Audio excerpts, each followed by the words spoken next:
Morning mist clings to the iron gates of Hawthorne House as a carriage slows on the gravel drive, its wheels crunching softly like a warning rather than a welcome, and inside sits the governess, spine straight, gloves folded neatly in her lap, already practicing the careful restraint her new life will demand. She steps down into a world ordered by hierarchy and silence, where even the ivy climbing the stone walls seems trained to behave, and as the door closes behind her, she understands that from this moment forward she belongs neither to the family nor fully to the servants. The housekeeper leads her through corridors that smell faintly of polish and coal smoke, explaining rules in a clipped voice, mealtimes, curfews, expectations, while portraits of stern ancestors watch from the walls, their painted eyes reminding her that Hawthorne House remembers everything. At the end of a long gallery, she is told to wait, and it is there she first notices the heiress standing by a tall window, pale light tracing the line of her profile as she reads, entirely unaware of being observed, her stillness carrying the quiet weight of someone raised to never step out of place.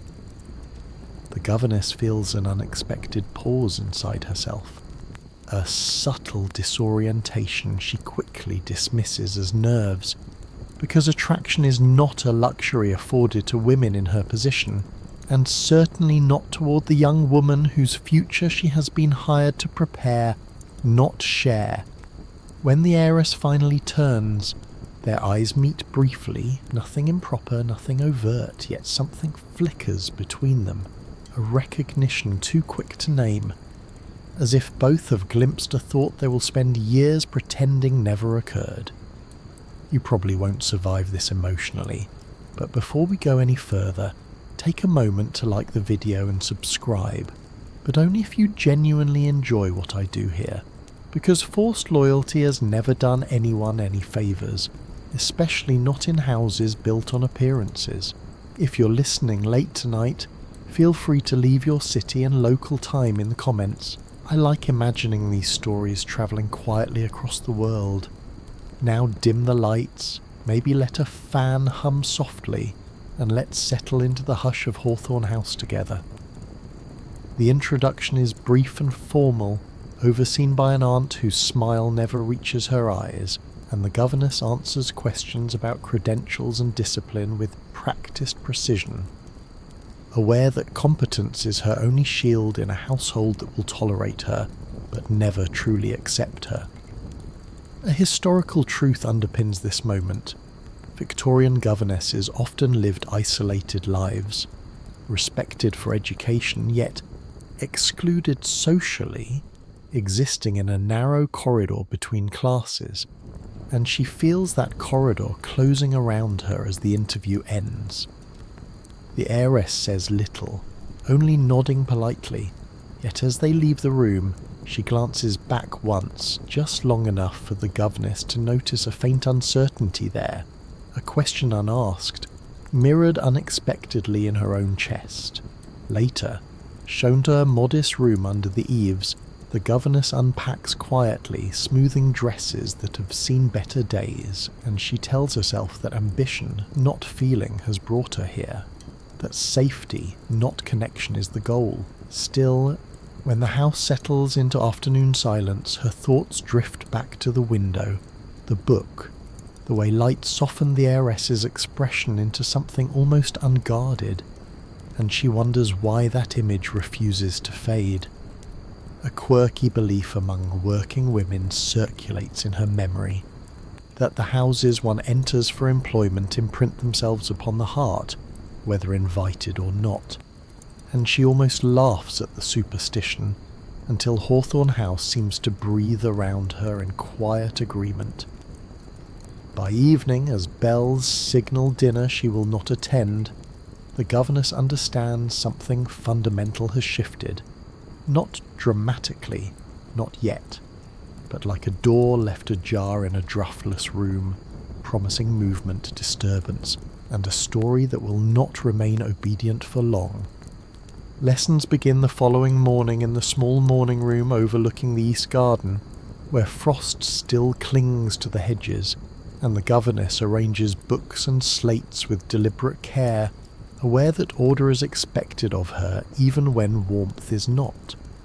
The heiress arrives precisely on time, posture flawless, gloved hands folded, yet there is a faint hesitation in her step, as though she's entering a space not entirely governed by family authority, and that alone alters the air between them. They start with French, then history, voices low, formal, restrained, but as minutes stretch into hours, formality loosens almost imperceptibly, softened by shared concentration and the quiet relief of being understood without performance. When the governess corrects a pronunciation gently, leaning closer than strictly necessary, she notices the heiress's breath still, a small reaction quickly masked, yet impossible to forget once observed.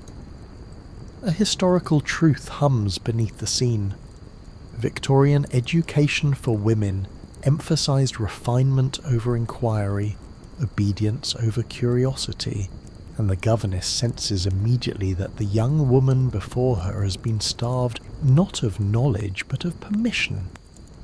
They move on to reading aloud a passage from a moral essay chosen by the aunt, yet the heiress's voice falters on certain lines, pausing as though the words ask questions no one ever allowed her to answer.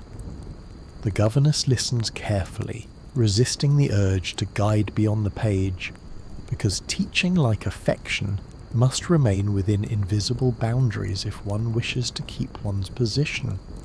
Still, when the heiress looks up, searching her face for approval rather than correction, something shifts subtly, the lesson becoming less about instruction and more about being seen.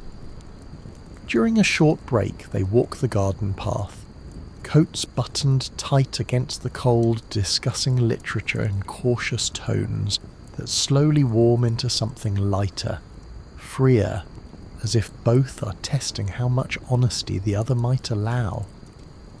A quirky observation surfaces in the governess's mind. Women often speak more truthfully while walking side by side than face to face, and she realizes the heiress's quiet opinions bloom only when no one is positioned above her.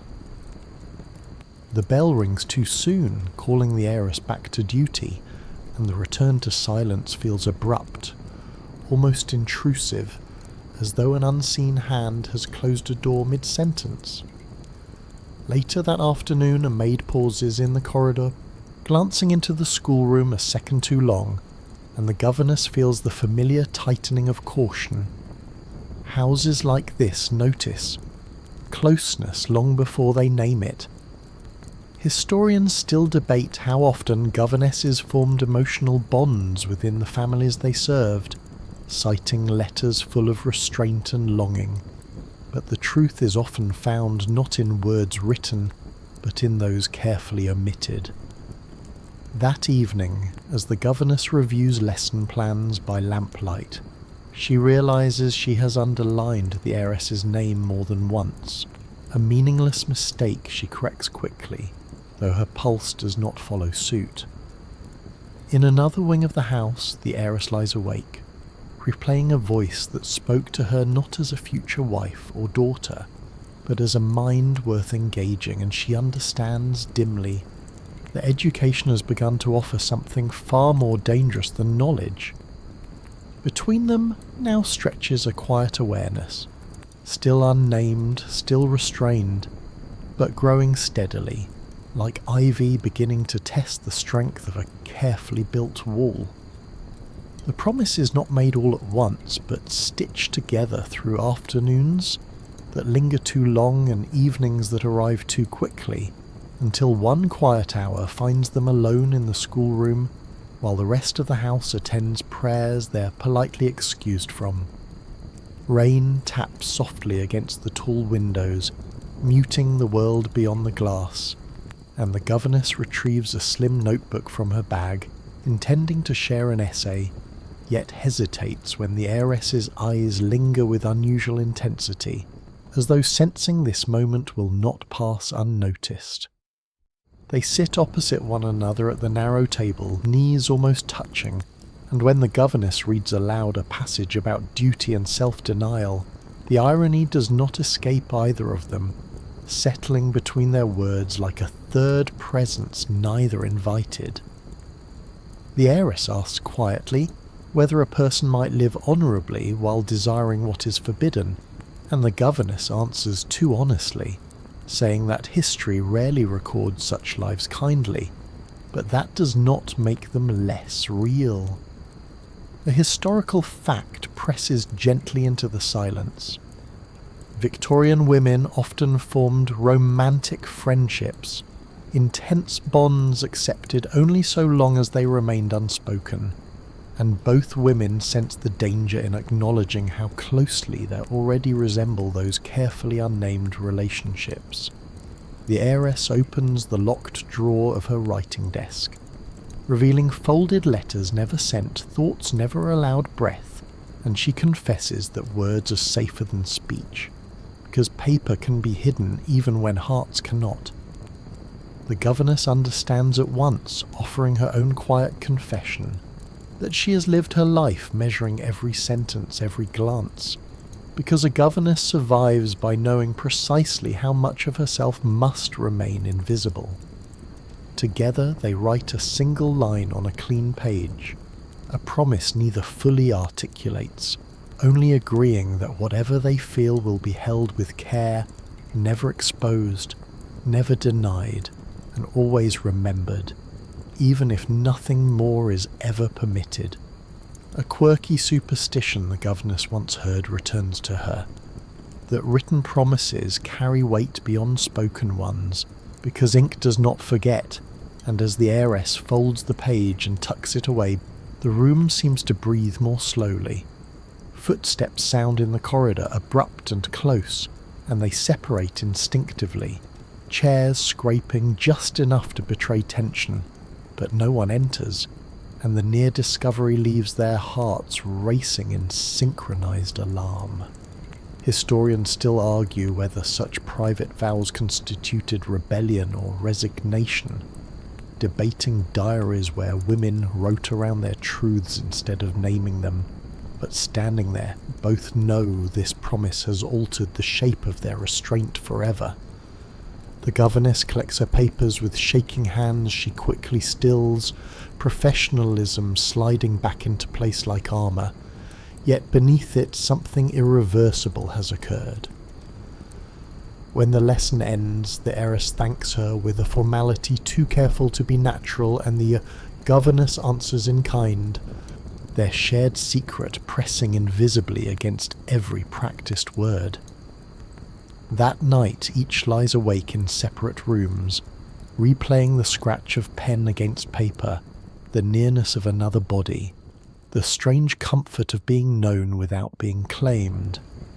The promise rests unseen in its drawer, slight and silent, yet it binds them more securely than any vow spoken aloud in daylight ever could. The house begins to notice before either woman is ready to admit it, not through scandal or accusation, but through the subtle recalibration of attention that old houses perform so well, where glances linger longer and silences grow more deliberate. A maid pauses too often at the schoolroom door. A cousin chooses the morning room instead of the library, and even the aunt's questions sharpen slightly, drifting from lessons and progress toward tone, influence, and whether the governess finds her position comfortable enough. The governess feels the shift immediately, because women in her station learn early to read rooms the way sailors read tides, sensing danger long before it announces itself, and she begins correcting her posture, her distance, her voice with renewed severity. Yet restraint only highlights what it tries to erase, and the heiress notices the sudden formality with a quiet ache, misunderstanding it at first as cooling affection rather than necessary camouflage. They walk together less, speak more cautiously, and when they do share glances, they are quick and weighted, carrying the strain of words no longer safe to release. The historical reality presses down on them both. Victorian households thrived on surveillance without appearing to watch, enforcing morality not through confrontation but through the constant suggestion that one was being observed. One afternoon, the aunt interrupts a lesson unannounced, seating herself near enough to listen, asking the governess to repeat an explanation already given, her smile thin with inspection rather than interest. The heiress answers dutifully, eyes fixed on her slate, while the governess keeps her voice measured, aware that any softness might be interpreted as influence rather than instruction. A quirky truth about large households resurfaces in the governess's mind. Secrets are rarely discovered because they are dramatic, but because they alter routines, and theirs has begun to do exactly that. Later, the heiress finds a note slipped beneath her door, unsigned but unmistakable in intent, reminding her of her responsibilities and the importance of avoiding attachments that might compromise her future. Historians still debate whether families acted out of genuine concern or calculated control in such moments, but the effect remains the same, the tightening of options until obedience feels like the only available virtue. That evening the governess requests a meeting, formal and brief, suggesting changes to the lesson schedule that will reduce their time alone, and the words bruise the heiress more deeply than either expects. They stand opposite one another in the schoolroom, speaking as though strangers, each sentence a careful construction designed to protect the other while quietly unravelling themselves. When they part, the governess closes the door with steady hands, then pauses on the landing, breath catching at the cost of her own discipline. Behind her, in the quiet room, the heiress opens the locked drawer, touches the folded promise once, and understands that being careful does not mean being untouched. It means learning how pain wears a polite face. The announcement arrives at breakfast with the precision of a verdict, delivered by the aunt in a tone reserved for matters already decided, informing the heiress that an engagement has been arranged with a man whose name carries land, lineage, and an unquestioned suitability that requires no emotional justification. The heiress receives the news with perfect composure, lowering her teacup without a tremor, yet the governess, standing unobtrusively behind her chair, feels the words strike like a physical blow, sharp and sudden, because this is the moment all restraint has been quietly preparing them for. A historical truth sharpens the scene. Victorian marriages among the wealthy were rarely negotiated for affection, but for stability, alliance, and reputation, and young women were expected to comply with gratitude rather than resistance. Lessons continue that morning as if nothing has changed, but every sentence feels weighted, every pause stretched thin, and when the governess corrects a mistake, her voice falters only once, enough for the heiress to glance up, startled by the crack in discipline. They do not speak of the engagement aloud, not then, not later, yet it occupies the space between them more fully than any presence ever could, a third figure seated silently at the table, listening. The aunt soon requests a private word with the governess, praising her professionalism before gently suggesting that her services may soon be less essential, as the heiress prepares for the next stage of her life, and the implication settles like ash, dismissal disguised as kindness. A quirky observation surfaces bitterly in the governess's mind. In great houses, women are removed not for wrongdoing but for proximity to it, and she understands she is being erased before she's been openly accused. That evening the governess packs slowly, folding garments with excessive care, as though neatness might preserve what is already being taken, when a knock sounds at her door, soft but unmistakable. The heiress enters without ceremony, closing the door behind her, composure finally fracturing as she speaks the truth they have both been avoiding, that she has agreed to the engagement because refusal would mean confinement, disgrace, or worse, and neither of them would truly be spared. Historians still argue whether compliance in such moments was a form of surrender or survival, but standing together in the narrow room, both women know it is neither simple nor clean. It is a choice carved by constraint, not consent. They speak quietly, urgently of options that collapse as soon as they are voiced, of futures that shrink under scrutiny, until silence becomes the only honest response left. The governess reaches for the locked drawer, opening it once more, and unfolds the promise with hands that no longer shake, reading the line aloud not as protest, but as truth. The heiress presses her forehead briefly to the governess's shoulder, a single unguarded moment allowed by desperation rather than permission, and the contact feels both devastating and complete. When they part, it is not dramatic, not final in appearance, yet both understand that something living has just been buried without ceremony, its existence known only to them and the quiet walls of the house. Outside, the bells ring for evening prayers, steady and indifferent, marking time that moves forward whether hearts are ready or not. They meet that night by lamplight in the schoolroom, the house settled into a sleep that feels watchful rather than kind, and for the first time since the promise was written, neither pretends restraint is still enough to protect what already aches to be spoken aloud. The governess begins, voice low and steady, confessing that affection arrived uninvited and stayed despite every effort to starve it, because some feelings, once recognized, refuse to return to silence without taking part of the self with them. The heiress answers without hesitation, admitting that love, once named even softly, has made obedience feel like a slow erasure, and that agreeing to the engagement felt less like duty and more like stepping willingly into a life where she will be present but never fully alive. Historical truth presses between them. Victorian women who resisted marriage risked legal dependence, social exile, or institutional confinement, and both understand how narrow the corridor truly is between survival and self-betrayal. They speak of escape only briefly, too educated to indulge fantasy, acknowledging money, papers, reputation, and how quickly the world closes ranks against women who choose one another openly.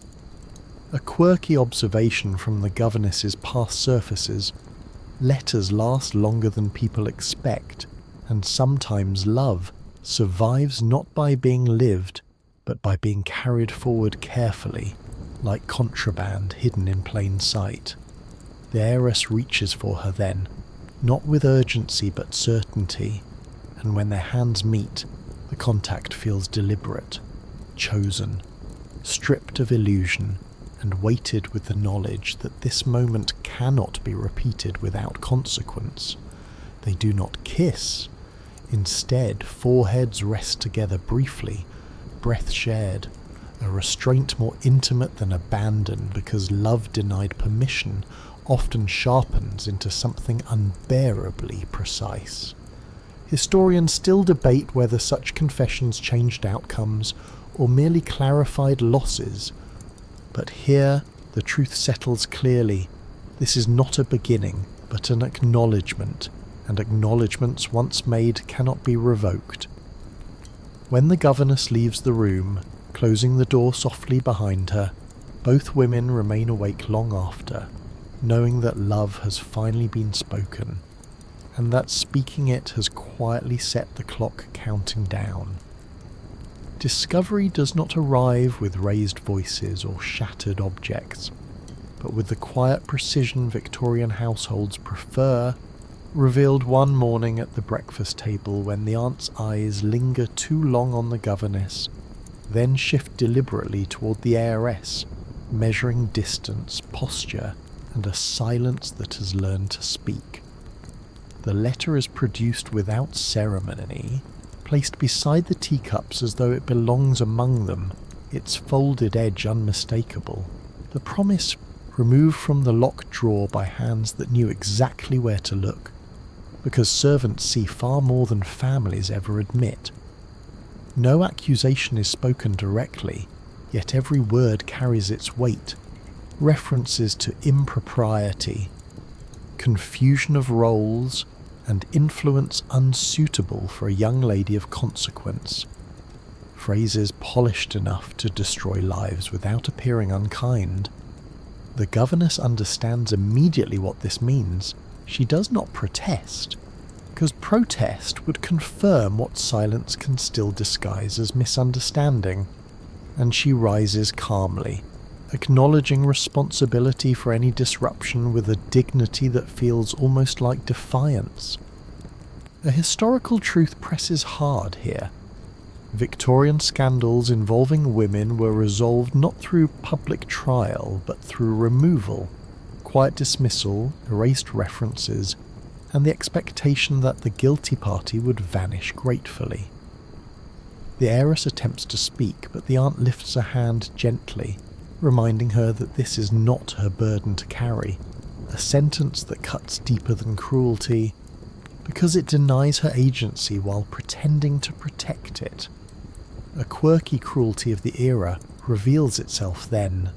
The governess is praised for her discretion even as she is dismissed, thanked for understanding what must be done, as though gratitude might soften the severing of a life she carefully built. By noon, the governess's trunk is packed and waiting by the door, her name already removed from the household ledger, her future reduced to a reference letter carefully worded to say nothing at all. Historians still argue whether such erasures were meant as punishment or prevention, but standing on the threshold, the governess knows the effect is the same. She's being written out so the story can continue without complication. The heiress watches from the staircase, pale and silent, absorbing the lesson her world teaches with brutal clarity. Love may be endured but never chosen, and certainly never remembered aloud.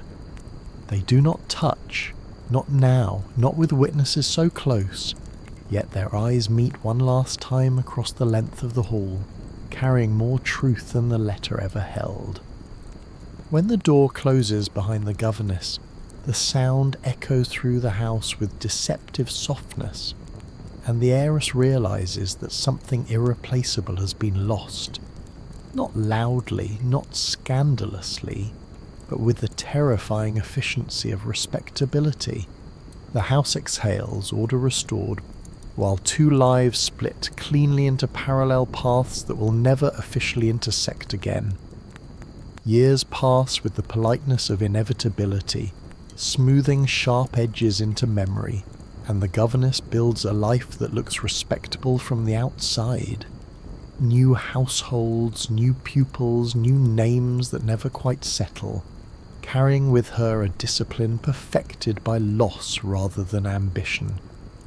She teaches elsewhere now, always temporary, always careful, and in quiet moments she wonders whether she learned restraint at Hawthorne House, or whether Hawthorne House merely revealed how deeply she was already capable of it. The heiress marries as expected, her name appearing briefly in society columns, then fading into the safer anonymity of marriage, children, and charitable duties that leave no room for questions the history prefers unanswered. A historical truth lingers beneath both their lives. Victorian women often survived by dividing themselves, allowing one version to be visible while another remained carefully sealed away, sustained only by memory and habit. They do not write often, not recklessly, but once, only once, a letter reaches the governess, forwarded through careful hands containing no confession, no declaration, only a line of recognition that crosses years without needing explanation. A quirky belief the governess once heard returns to her then, that promises written in youth do not fade, but wait patiently until the heart grows quiet enough to hear them again, and she reads the letter slowly, as if sound itself might disturb what remains intact. Historians still debate whether lives shaped by renunciation are lesser or simply quieter, arguing over what constitutes fulfillment. But for these two women, the measure is not happiness displayed, but truth preserved without betrayal. On an autumn afternoon much later, the governess passes an estate gate remarkably like hawthorns and pauses just briefly, feeling the weight of years fold back upon themselves, the memory neither bitter nor sweet but complete. Far away the heiress, older now, steadier, opens a familiar drawer and finds the promise still there, its edges softened, its meaning unchanged, and she understands that time did not erase it. It merely taught her how to live alongside it without being destroyed. They never meet again, not in the way stories prefer, yet what they shared endures quietly, untouched by scandal, surviving precisely because it was never allowed to bloom openly, held instead with care. The house is quiet now, not just Hawthorne House, but every house that ever held a secret behind good manners and heavy doors. Evening settles with a patience earned by time, and somewhere a lamp burns low beside a book left open to a page already memorized. Nothing dramatic remains. That perhaps is the truest ending. These are not lives remembered by monuments or headlines, but by the smaller things that outlast noise, a line of handwriting, a voice recalled in the mind, a promise that never needed witnesses to be real. In a world that demanded silence, they learned how to speak inwardly and survive without forgetting who they were to one another.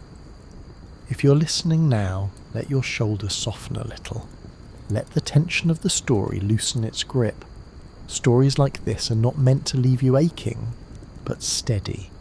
Reminders that love does not require permission to exist, only courage to be held with honesty, even when it must be hidden. Some loves change the course of lives by being lived openly. Others do so by being carried quietly, shaping choices, patience, and the kind of strength that does not announce itself. Neither is lesser, neither is wasted, so take a slow breath, let the room around you return, and remember that not every ending is loud. Some are simply complete. End of script. Wishing you a wonderful day ahead. May everything unfold kindly for you.